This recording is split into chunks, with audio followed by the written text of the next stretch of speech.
What is going on, gunfighters? Today's episode may hurt a little bit.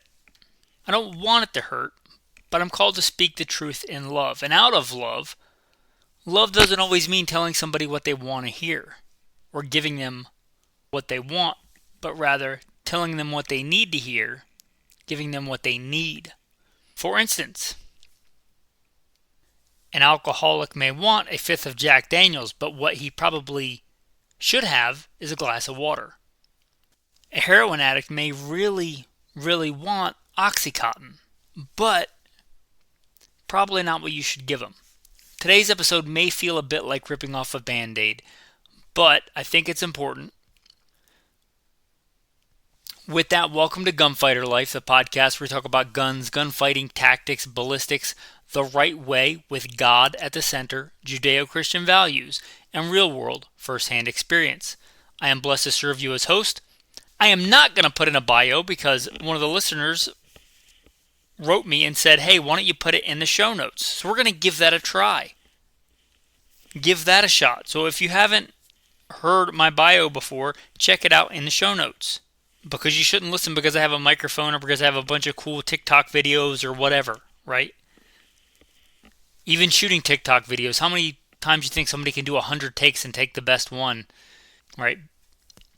So for the bona fides, the bona fides, however you want to pronounce that, check out the show notes. Like, subscribe, leave a review, and if you're a regular listener, consider becoming a patron. With that, the things that are holding you back from being a better shooter. Number one, Hollywood. Newsflash, Hollywood is not reality. And you may know that, but you may not think about it like that. Hollywood is not reality. They're shooting blanks. Unless they have a really big accident and they kill somebody, which has happened before. They're shooting blanks, which means there's no mass, really. There's a little bit of powder, but there's no real mass coming out of that gun. There's no bullet, which means there's no recoil. Nobody in real life that's a trained professional, with maybe some weird niche exception, is running around with a Desert Eagle. Although they're prevalent in Hollywood, and people don't know any better think they're a good gun. They're a very well-made gun, but they're not practical. You know, it's like carrying around a boat anchor with recoil like getting slapped in the face. Now, if you're shooting blanks and you just have to yell cut, and some assistant comes and takes the gun away from you and you only have to hold it up for a few seconds for a shot, okay, that's fantasy land. That's not reality. That's just one example. You see guys running into a scenario and they have some kind of AR abomination, and the director, producer, whoever, I don't know how Hollywood works. You look at my background, there's nothing about Hollywood in there. Except for I have a bit of extensive work in executive protection. But I imagine a producer, somebody is like, how can we make this scene cooler? Let's throw a bunch of superfluous stuff on the gun that nobody needs, is not actually practical because we don't know what's practical, but it makes it look cooler. Let's throw a red dot and a magnifier and a piggybacked red dot and a forward grip, and a bunch of extra rails, and let's just throw on a IR laser, and a red dot laser sight, and let's make it all black because black is scary, even though it doesn't blend in with anything, right? Let's make a gun that should weigh 6 pounds, weigh 14 pounds. And again, who cares, because we can yell cut and set the gun down. Nobody's actually trying to kill anybody. Right? And you may not, if I asked a lot of people, they wouldn't say that they were getting their stuff from Hollywood, but a lot of you guys are. And by Hollywood, I mean like whatever, the silver screen, television. Here's a big tactical tip for you. I usually give those at the end. Get rid of your television. I'm not saying everything on TV is bad, but as a net, it's probably a net loss of your time and life. So probably get rid of the television altogether. It'll also help, I think, with your being effective in the field. So that's a big one. Hollywood is holding you back because you watch something looks cool on TV and you think it actually makes sense in real life when it probably doesn't. On that, tangentially related, I'm not saying there's not any good that comes off of YouTube. Like, I miss Paul Harrell. But you look at him, he's got bona fides, right? He's got the cred. He's a decent shooter. But many of the YouTubers are a kind of multi-pronged monster. Now, all I want you to do is look up Leviathan Group. Look up Leviathan Group, see who they are, see what they're about. Ask yourself one question. Is this YouTuberist, I don't know what the proper name is, are they telling me to get this because it's actually what's best for me, or because they're getting a bunch of money to tell me that I should buy it? Now, if you want cool stuff, that's fine, but this is not gun collector life. This is not cool widget life. There's a lot of really cool guns that aren't practical. A 44 Magnum Derringer is a cool gun. It's not practical. A Desert Eagle we talked about, that's a cool gun. It's not practical. If you just want to collect esoteric guns, I'm not your guy. This is gunfighter life. So if you're watching one of those YouTuberists and they're getting kickbacks, taking bribes, getting money from a company to tell you how great their product is, are they telling you what you need to be effective, or are they telling you to spend money because they make money when you spend money? Just think about that. That may be holding you back. All right. Transitioning away from that and like influences. Here's the thing that's holding you back. You don't have a plan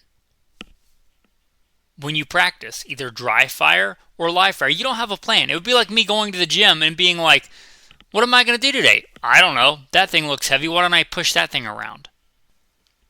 It makes about that much sense.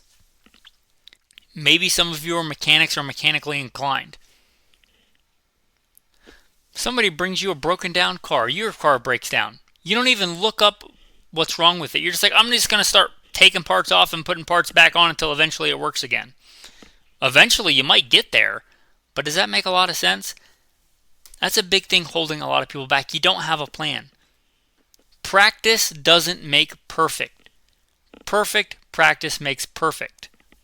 You can just go to the range and turn money into noise and get no better. In fact, you can get worse. When I was the commander of a tactical team to stop active shooters, I might have forgot to put that in the bio. Oh, I should have edited that. Anyway, I had a lot of guys on the team and they were all decent shooters, but one of the worst shooters on the team was actually one of the guys that shot the most. I know because I'd see him at the range regularly. Part of the job that I pushed for my men was to get free access to a public range that had a bunch of really cool setups for shooting still targets and stuff, and I got that included as part of our, like what we got paid. It was like a bonus. We got a full paid range with like bays and steel targets and being able to shoot and move and all that stuff, and they could go there anytime they want, as much as they wanted. One of the guys that shot the most he was still a good shooter, but one of the worst shooters on the team, because he just liked to go out and just turn money into noise. Okay, maybe that's stress relief. That's fun, but that's not making you effective. That's holding you back.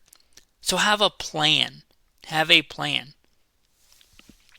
Like I'm doing some content for the podcast. In addition to my standards yesterday, when I was shooting my accuracy standards for rifle, for pistol, I knew that I wanted to work on reloads, and I'm doing some testing. I know a lot of you guys like revolvers. So I'm trying to do my best for the community and do some revolver testing. I did a lot of shooting and reloading, like shoot to, reload, shoot to, with a bunch of different platforms. That was my plan yesterday. That's something I needed to work on. But I had a plan. Like what's your plan? What are you trying to do? Are you trying to become effective for concealed carry? Or are you trying to become effective for hunting? Example, if you're trying to become an effective hunter, once your gun is zeroed off a bench, do you plan on hauling a bench into the field? Then probably stop shooting off the bench after your gun is zeroed and after you shot off the bench. After you've got your load data, you've picked what load you're going to use, you know what load shoots best out of your gun. There's a time and a place for the bench. But once all that's said and done, the fact that you can shoot a half MOA group off a bench is irrelevant if you're not going to shoot your deer off a bench. Get off the bench. Shoot from a kneeling position. If you're a spot and stalk hunter, shoot from a standing position. Right? Because I've never seen a bench out in the mountains. So that's just an example of have a plan of what you need to work on. Reverse engineer that, right? What's your goal? And then what's a plan to help you get there? Tying into that, one of the things that may be holding you back is you don't have a standard. Like you went to the range last time and you shot. You went to the range this time and you shot. Did you get any better? I don't know. It's been a month since you've been to the range. You probably don't remember. Even if you have a plan, that doesn't mean that you're getting any better. In fact, you may be getting worse. And maybe you're shooting worse, but you don't know it because you don't have a standard. And again, perfect practice doesn't make perfect. You can practice and get worse. Maybe last time you actually shot better and something happened and you're doing a different technique that doesn't work as good, and now you're just getting worse because you don't have a standard. My accuracy standard with a handgun. I'm talking about like a practical handgun, not like some specialty Olympic single shot target handgun. I'm talking about a common handguns. I have an 8-inch head plate, like the size of a head, 8 inches, steel plate, 50 yards, standing, unsupported. Whenever I say offhand, that's the proper term is offhand, but when I say that, people seem to think left-handed or something. Standing offhand, meaning standing unsupported, just standing there, taking my time, no time limit. My accuracy standard for pistol is 10 in a row at 50 yards, head size target. That's my standard. That's probably not your standard, but you should have a standard. For you, maybe it's a paper plate, 10 in a row at 25 yards. Maybe you're just trying to hit the silhouette at 25 yards. Okay, that's your standard for now. So at least that's your standard. For a standard, you also need a standard target. So if you're doing that silhouette, you need to shoot a B7 or a B28 or whatever it is. That needs to be your target. That way, like if you're shooting, maybe you get them all in the silhouette. You're trying to shoot better so you actually have score rings so you can score it. But you can only do that if you have a standard set of standards and a standard target. That standard target could be an 8-inch steel plate. Like a lot of my standards are shot on an 8-inch plate because I live as a nomad, a neo-nomad. I travel. And I can, in just about any rig, in a regular car, I can throw an 8-inch plate and some chains in the trunk. And I can hang it off a tree. I can put it on a tree stump. I can put it on an engineer stake. You get it, right? But I have a standard. It's a standard size steel plate. You need to have a standard depending on what your criteria is, and you need to have a standard target. If you don't, you are hurting yourself. You are holding yourself back. Now, there's a time to do other things. There's a time to practice skills that I don't necessarily have a standard for. Like yesterday, I was practicing. I went shooting yesterday, and then I went for a ruck, and then I still hadn't done my dry fire. Dry fire doesn't mean that day if you live fired, you don't have to dry fire. Dry firing is more important. So I got back from my ruck and realized I hadn't dry fired. So I thought, what a good opportunity to dry fire with my pack on. I don't have a set of standards for shooting with a pack on, but it's a skill I should practice every now and then. So I'm not saying everything should have a standard, but your core stuff, your draw times, your, reload times, your especially accuracy standards, you should have a standard and a standard target. If not, I think you're really doing yourself a disservice. Here's something that ties into that. You don't have a timer. You've got 5 Glocks or whatever your flavor. You got 2 revolvers and you don't have a timer. Do you have a decent draw speed? You might think you're fast, but you don't know that. You can't accurately judge time. I don't care who you are. You can't when you're shooting. Sometimes when you're just really on fire and on top of it, it seems like you're shooting really slow, but your times could be crazy fast. And sometimes, especially if you're putting in a lot of extra unnecessary movement, it may seem like you're going really fast, but you're not. You need a timer. If you don't have a timer, you are severely hurting yourself. Now, there are free shot timers you can download on your phone. If you don't believe me, right? Take the Pepsi challenge, try it, and see how much better you get with a timer, or how accurately you actually judge time. I think Surefire still makes one. Theirs might cost $1 or $2. I don't know. But if you're doing a lot of run and gun type stuff, which I encourage you to do, it's pretty likely you're just going to drop your phone and step on it and break it. And the phone's a lot more than a shot timer. So if you're serious about getting serious, get a shot timer because you don't know. Get a shot timer. I don't care if it's a pack timer or whatever brand it is. My original one, I don't even think they make it anymore. I've had it. I had that thing so long. But it's just like a square box that takes a 9-volt battery or something like it. It beeps. It records the time of shots if you're super new to this. I don't want to assume that you know. We all start somewhere. I didn't pop out of my mama with a shot timer. But you, again, getting back to standards, right? What's your draw time? How fast does it take you, or how long does it take you, rather, to go from your everyday carry rig, whether it's your duty carry rig or your CCW carry rig, to getting a hit on target? You don't know, right? How do you know if you're effective?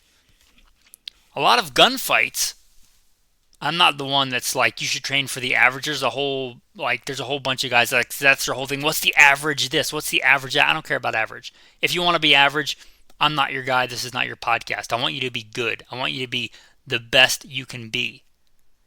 And for that, you're going to need to be fast. A lot of gunfights are over in 3 seconds. They've been over in 3 seconds. If it takes you 3 seconds to access your gun and get hits on target, most handgun rounds are not lethal. Now, you're not trying to kill somebody, you're trying to stop them, but it may take multiple rounds. If it takes you 3 seconds to get your gun out and get a couple of hits on target, you're pretty late to that party. And that's not a party you want to be late to when you're throwing hot rocks at each other and you're the late dude. You don't want to be late to that. Get a shot timer. You're probably really hurting yourself. If you're just getting started and you're just barely working on the fundamentals, don't worry about it. But if you've got, again, you're like, I've got the Glock 19, is the Glock 48 really that much better for me? Do you have a shot timer? Because that's what's going to help you, not the Glock 48 versus the Glock 19. Get a shot timer. It's not that expensive. If you don't have a shot timer, I think you're really holding yourself back. Another one, you're not shooting quals. I don't pick one, right? I tell you to use the F.B.I. qual and have somebody with you when you go to a range with a buddy. Shoot the F.B.I. qual, have it recorded, take a picture of it, have a witness, have them sign the target and take a picture of it. I don't think the F.B.I. is the best qual. I'm an F.B.I. firearms instructor. I'm an F.B.I. handgun instructor. I don't think it's the best qual. But guess what? If you ever have to shoot somebody, you might get judged by a jury. A lot of people think that the FBI knows how to shoot. No, I'm not here to argue that with them. They're called the Federal Bureau of Investigators. But a lot of people think that the FBI are good shooters. So if you can pass the handgun qual and you have a witness to it, that's a good thing to have in your back pocket. And that qual or something similar will show you probably what you need to work on. I'm not saying that should be like, if you can pass the FBI qual, then you've arrived. You should be able to pass the FBI qual cold and on demand with a head cold, and a thorn in your foot. It's not that hard. But it will show you like, oh, where I'm dropping shots is my weak hand. Maybe I should work on my weak hand. So shoot quals. If you're not shooting quals, I think that's holding you back. FBI is a good one if you think you might have to go to court one day. But pick one, or rotate through them, right? Shoot the FBI, shoot ICE, shoot L.A.P.D. Well, I don't care. Pick one. Pick a couple. Shoot them. Be good at them. U.S. Army quals. If you're going for rifle stuff, you just go to the range and just shoot randomly or see how small a group you can shoot at a target. Okay, that's fine, but that's not practical. I'm not saying the U.S. Army qual is the best qual, but you could probably shoot it.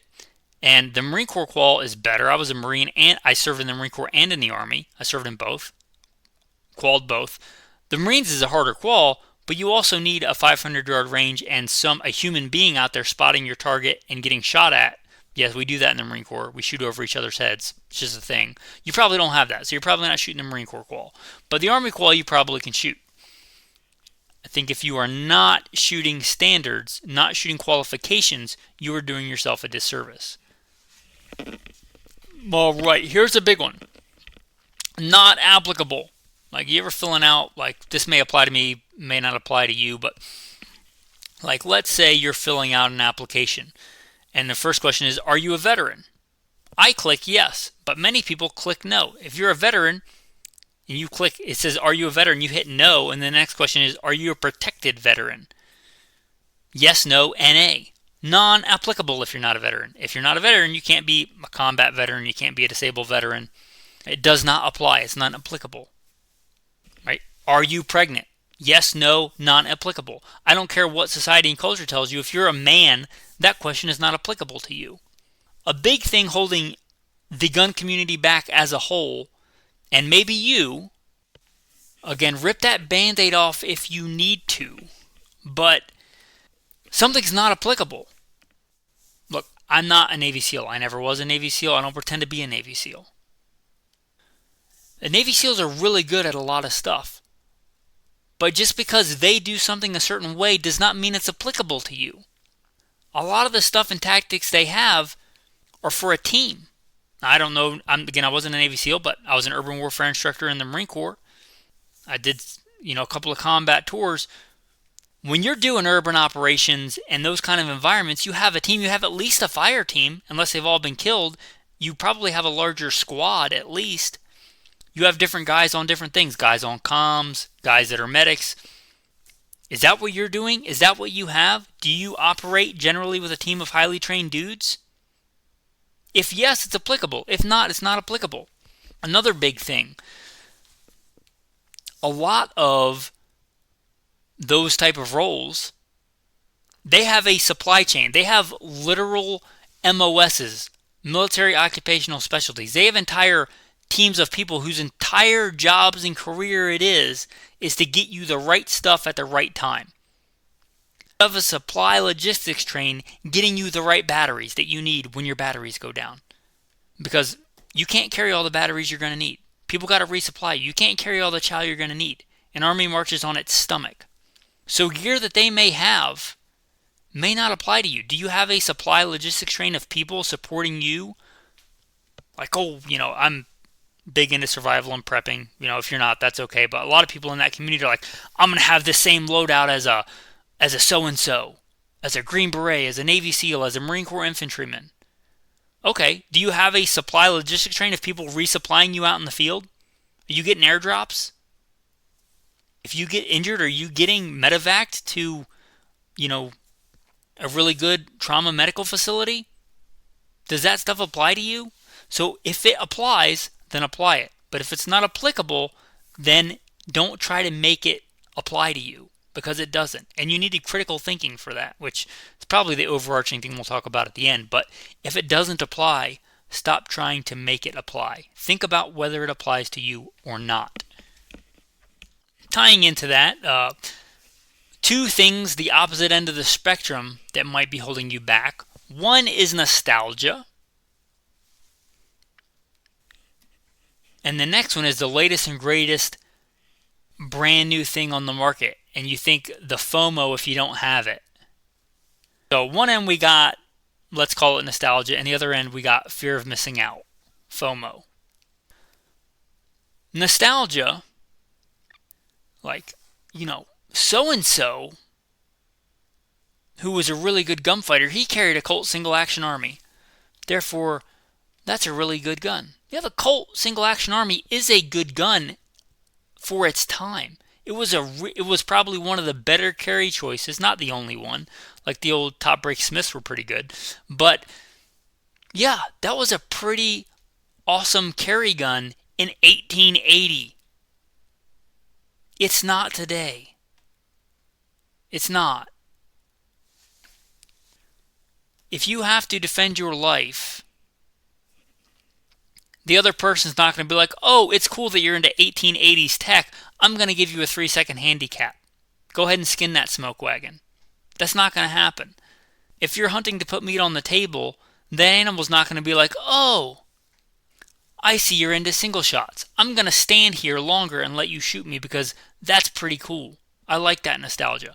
That's not how it works. Now, if you like those things, that's fine. Again, I'm not here. This is not esoteric gun life. There's a lot of things that I like that aren't practical. But if you're talking about practical aspects of gunfighting, don't let nostalgia hold you back. Also, the next latest and greatest. The 7mm backcountry, it's, the new hotness right now. And that's the time of this recording. the month of March in the year of our Lord 2025. Everybody talking about the 7mm backcountry. It's got a lot of really cool merits. It's got a lot of really cool stuff to it. It's a good cartridge. Here's the thing. There are graveyards full of good cartridges. You know, in the aughts, a lot of people were talking about the 325 WSSM. It's a good cartridge. Ballistically, on paper, it's a fantastic cartridge. Probably shouldn't have bought that cartridge when it came out because it died. Will 7mm backcountry be like the next 6.5 Creedmoor? Like taking a big chunk of the market and being readily available, or will it die on the vine? I don't know. I don't see the future, and neither do you. So maybe wait. If you just want the latest and greatest, again, that's fine. It's kind of like wanting a Colt single action army. That's fine. Don't pretend that it's the most logical choice. Wait and see if it takes off. So there's a sweet spot in there, but either one of those extremes is going to hurt you. Now, if you just want to be the guy that gets the latest and greatest kit to turn money into noise at the range and show off of what cool thing you have, again, there's nothing wrong with that. Yay, capitalism. But if you want what's most effective, you've probably heard me say it before if you're a regular listener, but the 3-year rule. When something comes out, give it 3 years. You don't want to be a beta tester in a gunfight. If the 7mm backcountry really is all that in a bag of chips, then in 3 years it'll be all over the place. There'll be a bunch of manufacturers making ammunition for it, or there'll be a bunch of different loads. It'll be all over the shelves. You'll be able to get it at your local Walmart. If not, it'll be like the 225 WSSM, or what did I say, the 325 WSM, or the 7mm STW. Those are all great cartridges on paper, theoretically. There's nothing wrong with the cartridge, but probably shouldn't have jumped on that bandwagon.